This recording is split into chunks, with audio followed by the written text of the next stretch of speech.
the current statistics, and it's about 50-50 Did on who buys comic books.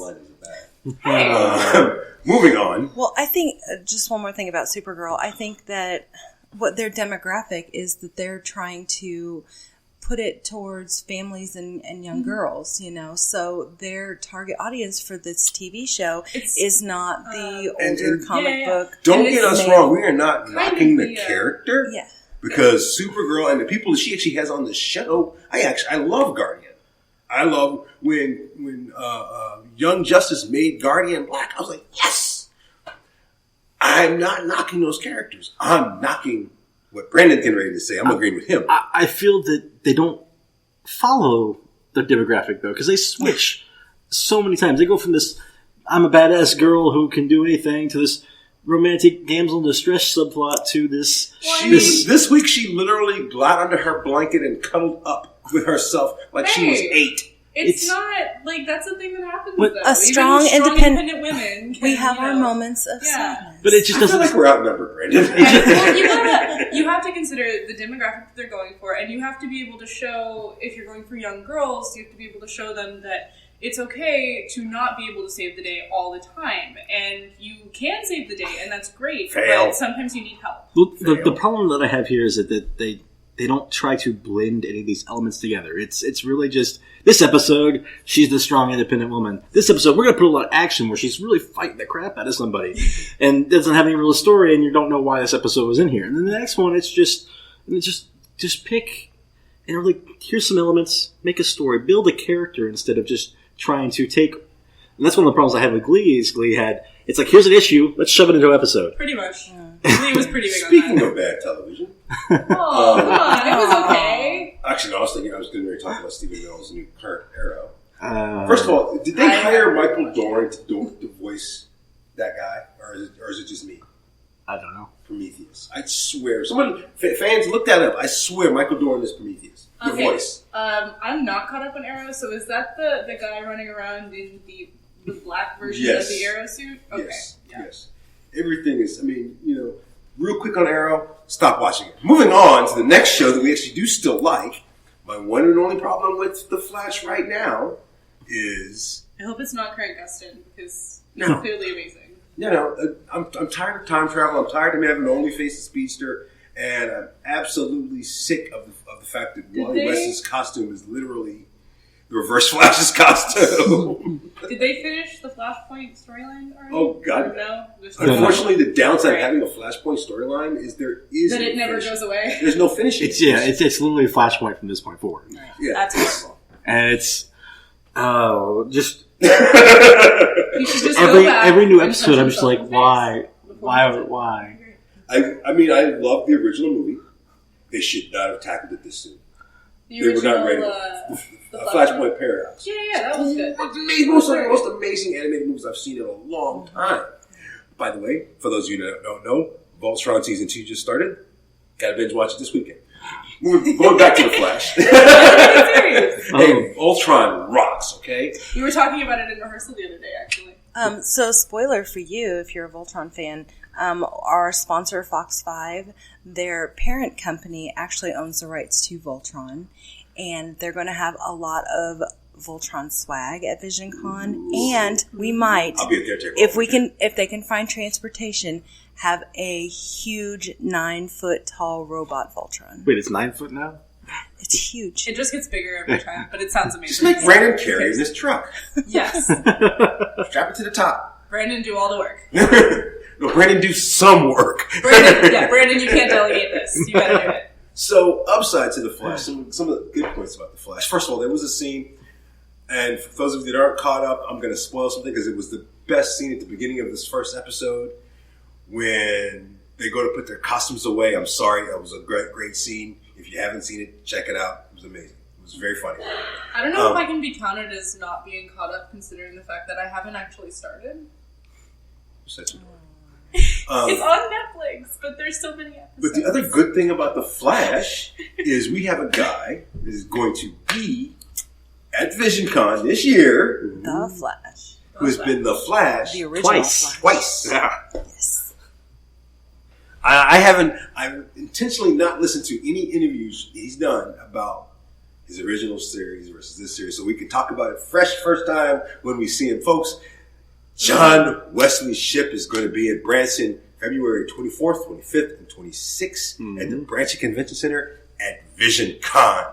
It is going to be amazing. Oh, I'm so excited. Well, not only if you're a fan of the CW's current Flash, not only did he play Barry Allen's dad, Henry Allen, but now he is the Earth 3, Jay Garrick. Is there 3 or 2? 3, yes. Okay. There's so many Earths. And he is going to be crossing over into your favorite show, Legends of Tomorrow. Is he going to kill everybody? Because I'm down with that. Hey! And he's going to be in the new spinoff, Justice Society of America. Which, now, Justice Society was my favorite comic. I don't like what Greg Berlanti's done to it currently because Mr. Terrific was actually in Justice Society and a couple of incarnations of it. But we'll see what's getting ready to happen with Justice Society. I like that one. I'm excited about it. You like period pieces, period, and I kind of like a little bit of them. I don't know what they're going to do. And they took Vixen out, so that's a problem too. I mean, there's just so, and Obsidian is a very hard character, and they've already spent more than, between Flash and Legends, they spend so much money. Now you add Supergirl to that. This production company spends so much more money than they actually have. And well, they do save a lot of money in some shows. Like, they save a significant amount of money on Supernatural by making it be filmed up in Canada and by different production companies. No, different. I thought we were talking about the CW. We're talking about CW, but different as far as these DC shows right now. It's they're all on the same lot, but it's where the money's. I have a feeling Justice Society is going to fall to the wayside like Legends did, because Legends was a good concept. But like the first season seemed like not even the great people who could act anymore on the show. One of the problems with period pieces too is that it's just the time period that you choose to put it in is so expensive to do because it's not just stuff you can find laying around. Because you can't even have a car drive down the street without finding an older model car. And so that's one of the reasons that Agent Carter had so many problems and ended up getting axed because that was one of the huge budget things that they just had to make the 1950s for. Yeah. And it was not making the numbers to be able to justify all the sets and all the props and everything. And the costumes and the makeup. That's the hardest thing about period pieces. But it is great that John's going to be back on full time, and he is playing one of my favorite Flashes. Jay Garrett actually, he was a wise ass long before Barry Allen was. But it was literally the much mature version of that. He didn't ruin the world that many times. I mean, the Flash does make lots of mistakes. Jay Garrett actually never made those mistakes because he was a lot more methodical about everything he did, which is funny because he's the Flash. Then the two are not synonymous with each other. So it's going to be great to see him at VisionCon. Folks, he's going to have so many stories. I mean, I can't even imagine. We've got the 90s. You've got the 90s TV show that he's going to have stories from. He's going to have the current Flash. He's going to have these other series. And Dawson's Creek. I mean, come on. Oh, yeah. I remember actually. Who doesn't want to hear I remember about a few Dawson's episodes from the original series because I watched it recently. Oh, yeah. I have a question for him. Did he ever remember the episode when he was in a casino? Whenever he's been in a casino, because that was great. Folks, again, VisionCon is going to be at Branson. February 24th, 25th, and 26th at the Branson Convention Center. You can find a full guest list at www.visioncon.net, not .com, .net. Is it also where you buy your tickets? It is where you get your tickets. Thank you, Lexi. You can also find them online on Facebook and on Twitter, just by doing a search of VisionCon. You can also find us there. Alexis, guess what? We're going to be there. At VisionCon? Yes, we are. I'm so shocked. I already knew I was going to be there. That's why I'm working. And we're going to be doing something really amazing. Oh, God. What are we doing? For the second year in a row. We are. For the second year in a row, we're giving away, we're raffling, right? An Xbox One, which is really fun. With a few games this year. Yeah, and, we get to have the... Actually, we'll be giving away stuff all weekend, because we do that. We always do. Come in, get your raffle tickets. What is it? Hang out with us. talk to us, be on the air with us. I'm going to be trying to record off and on. We're super exciting. We actually are. We have a lot of fun. No, that wasn't sarcasm. I'm sorry. I got up late today. That wasn't sarcasm, I swear. So, Brandon, what's the first thing you're going to ask John when you meet him? You're going to ask him what his cell phone looks like?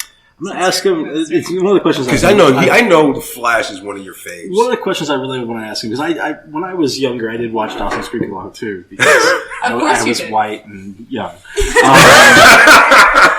And yet it wasn't an excuse for me. One of the things that really intrigues me about acting is just how it is to be a father figure to somebody on stage or on set, and then kind of walk away from that, and what kind of feelings go into that as you parent somebody for seasons upon seasons, and then because you got to imagine that both John Wesley Shipp and Greg Gustin have a closer relationship based on just how well they act together. So that's always been one of the questions that have been in the back of my mind. It's just some of the most emotional scenes on The Flash are Grant Gustin and John, especially when his character's in jail. Oh, those were some of the best scenes. Oh, tearjerker! I mean, they're so emotional. And Grant got his lead from John on those scenes. Had to. Of course, it has a lot to do. The entire tone of the scene has a lot to do with the general chemistry, and I'm fairly certain that both of them got cast as a result of that together. Absolutely.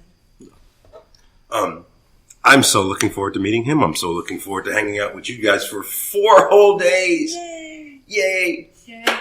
Instead of just 4 hours at the IMAX, you get to see me. You get to see me harass you for 4 days. Woohoo! Yay. I'm so sorry. Andrew. I don't know. Last year, if I wanted Andrea's attention, I had to literally stand in front of her and go, hang on. I have a question. I did it twice. I pretty much had to throw myself in the path of people. I'm like, walk and talk, girl. Walk and talk. If you can't walk and talk at the same time, it's not worth my time. Folks, it is going to be an amazing event. When we get back next in 2 weeks, we're going to go through the entire guest list. We're going to talk about the Xbox One giveaway, as well as the other current things that are going on in the world, because, nerds like to know what's going on in the world. Well, I mean, and if you have never been to a con before, VisionCon is actually a really good starter con. It was my first con that I ever went to, because it was my first one as well. It's, it's a big, small con, but there's enough things there and enough people that you get to go around and you get the con experience without, the feeling of being crushed to death by a bunch of people. Yeah, you don't have to worry about if you fall down, someone's going to crush you. I don't know. We had a full house when we gave away the Xbox One last year, so we kind of pushed the limits. You'll have even more room this year. Yes! But yeah, definitely, it's a really good starter con, and everyone should totally go. Folks, it's VisionCon at visioncon.net. Not com. Then we at the Branson Convention Center, February 24th, 25th, 26th, in Branson, Missouri. It has been a great show. Thank you guys for coming. Yeah, thank you. I look forward to our IMAX stuff. Taking time out of their very, very, very busy schedules. Yeah. I had to plan this 3 months ago. You guys couldn't see it, but the whole time we've been on, Brandon's been on his phone messaging. And so has Andrea. That's what he does all the time. It's just always. Check back with us in a couple weeks. We're going to talk more about that Xbox One giveaway, which is going to be amazing. We're also going to talk about some more VisionCon stuff, as well as some other great announcements that people might not have known that could be happening both at VisionCon and in the Fanatics and the Fan future. We get great announcements. It's been big fun, folks. So for Alexis, Andrea, Brandon, and for Keith the Movie Geek, who's not here, my name is Hawk, and you've been listening to Fanatics and the Fan. Woo!